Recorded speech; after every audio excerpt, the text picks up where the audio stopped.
তুই শুধু একটা জিনিসই ভাবি, তুই দিনের শুরু কন্যা, তুই রাতের শেষ।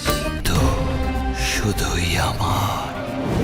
আজকের এই ভিডিওতে তুলে ধরবো দুই বাংলার দুই মেগাস্টারকে নিয়ে। এপার বাংলার মেগাস্টার শাকিব খান, ওপার বাংলার কলকাতা মেগাস্টার দেব, সাথে থাকছে আরও ইতিকা পাল। তো এইসব বিষয় নিয়ে যেহেতু কথা বলবো, তাই সবাইকে সম্পূর্ণ ভিডিওটা না টেনে দেখার জন্য বিশেষভাবে অনুরোধ করা হইল। এখন ভাই কথা হচ্ছে যেটা, সাল ছিল 2023, হঠাৎ করে ছোট পর্দা থেকে বড় পর্দায়, তাও আবার মেগাস্টার শাকিব খানের সাথে। ভাবা যায় বিষয়টা? ভাই বলছি ইতিকা পালের কথা। ইতিকা পাল হঠাৎ করে প্রিয়তমার সিনেমায় ইতিকার চরিত্রে নায়িকার অফার পেয়ে যায়, সাথে সাথে সাইনিং করে এবং কি সিনেমায় দুর্দান্ত পারফর্ম করার পর সব দর্শকের মনে একদম তাক লাগিয়ে দেয়। সেই বছরে 2023 সালে শাকিব খান ইতিকা পালের প্রিয়তমা সিনেমার জুটিটা একদম দুর্দান্ত সুপার ডুপার ব্লকবাস্টার হিটের তকমা পেয়ে যায় ভাই। তারপর থেকে কিন্তু ইতিকা পালকে আর পিছিয়ে তাকাতে হয়নি। তারপর কিন্তু আবারও কলকাতার মেগাস্টার দেবের সাথে তাকে দেখা যায় খাদান সিনেমায় কিশোরীর চরিত্রে। সেই বছরে খাদাম সিনেমাটাও কিন্তু সুপার ডুপার ব্লকবাস্টার হিটের তকমা পেয়ে যায়। তারপর কিন্তু ইতিকা পালকে আবারও দেখা যায় মেগাস্টার শাকিব খানের সাথে বরবাদ সিনেমা বাইরে। বরবাদ সিনেমার কথা নতুন করে আর কি বলবো। বরবাদ সিনেমা যে এমন একটি সিনেমা হয়েছে, বাংলাদেশের অনির্দিষ্টকালের সেরা একটি সিনেমা হয়ে গেছে বরবাদ সিনেমা। বরবাদ সিনেমায় মেগাস্টার শাকিব খান যেরকম দুর্দান্ত পারফর্ম করছে, ঠিক সেম কিন্তু ইতিকা পালও কোনো অংশে কম করে নেই।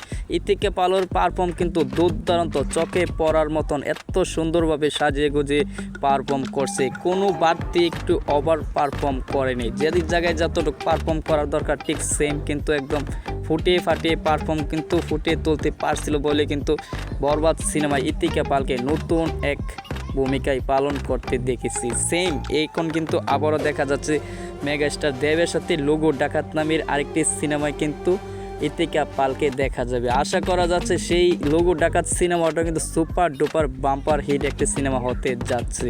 এখন কিন্তু ইতিকা পাল এমন একটা টপ নায়িকা হয়ে গেছে যে কলকাতার যত বড় বড় টপ নায়িকা তাদের মাঝে একজন কিন্তু ইতিকা পাল। ইতিকা পাল বর্তমান কিন্তু তাদের থেকে ভালো অবস্থানে আছে। মাত্র 3টি সিনেমা হাতে কলমে মুক্তি পেয়েছে, 3টা সিনেমা কিন্তু সুপার ডুপার ব্লকবাস্টার হিটের তকমা পেয়েছে ভাই। ভাবা যায় বলিউডের অনেক নায়িকার বড় বড় এত টানা হেটেক super duper blockbuster hit cinema বলিউডের বড় বড় নায়িকারও দিতে পারে না। সেই হিসেবে ইতিকা পাল কলকাতা থেকে টিকি কিন্তু সেটা হাতে কলমে প্রমাণ করে দিয়েছে। মেগাস্টার শাকিব খানকে দিয়ে শুরু করেছে এবং কি দেবকে দিয়ে এবং কি আবারও শাকিব খানকে দিয়ে, এবং কি আবারও দেখা যাবে মেগাস্টার দেবের সাথে লোগো ডাকাতে ইতিকা পালকে নায়িকার চরিত্রে, এবং কি আরও অপেক্ষা আছে শাকিব খানের সাথে আবার কবে দেখবো ইতিকা পালকে নায়িকার চরিত্রে।